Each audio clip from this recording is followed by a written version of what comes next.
You might not believe it, but this gas tank of the truck, which is now distorted and twisted, was actually still good before. However, while passing through a village, the driver collided with a fire, and as a result, the gas tank was hit multiple times by the corner of the aluminum truck, causing serious deformation.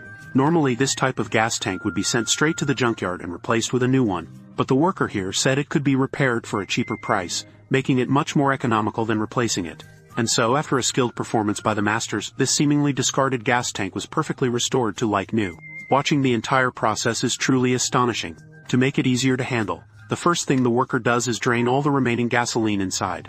Once drained, despite its large size, the gas tank is no longer heavy and the worker can easily push it with just one hand. He pushed it into the workshop and removed the bolt from the vent hole on the tank to balance the pressure inside and outside. Then he started to tap along the metal seam with a small hammer, cutting little by little in the middle to prepare to saw the tank in half. Because there was still some leftover fuel inside, using an angle grinder to cut would create sparks and high temperatures, easily causing an accident.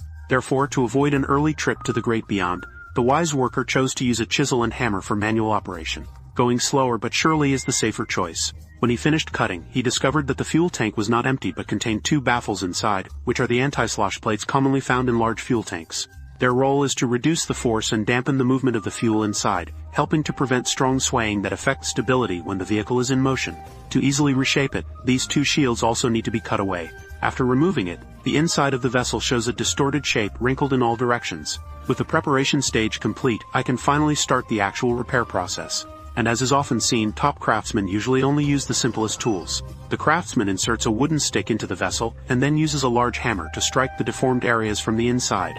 Each blow looks very strong, but in reality most of the force is reflected and absorbed, leaving him tired without any noticeable improvement. He continues to stack two wooden boards on top to create a better leverage, trying again with stronger and more precise force, but the progress remains slow. At this point he realizes the real problem. Without hesitation, he decides to cut away the remaining shield inside. Once both shields were removed, he continued to use wooden blocks to reshape it, and this time the effect was immediately noticeable.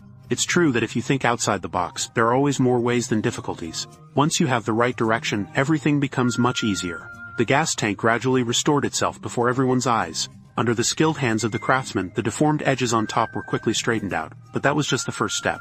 To fully restore the original round and even shape, the next step is to place the tank on a E-shaped metal beam. Using a small hammer to tap evenly on the surface, slowly reshaping the tank into a full round cylinder like it was before.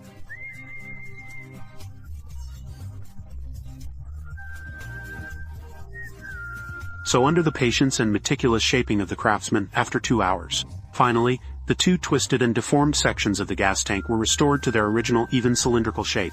Once this is completed, they can start assembling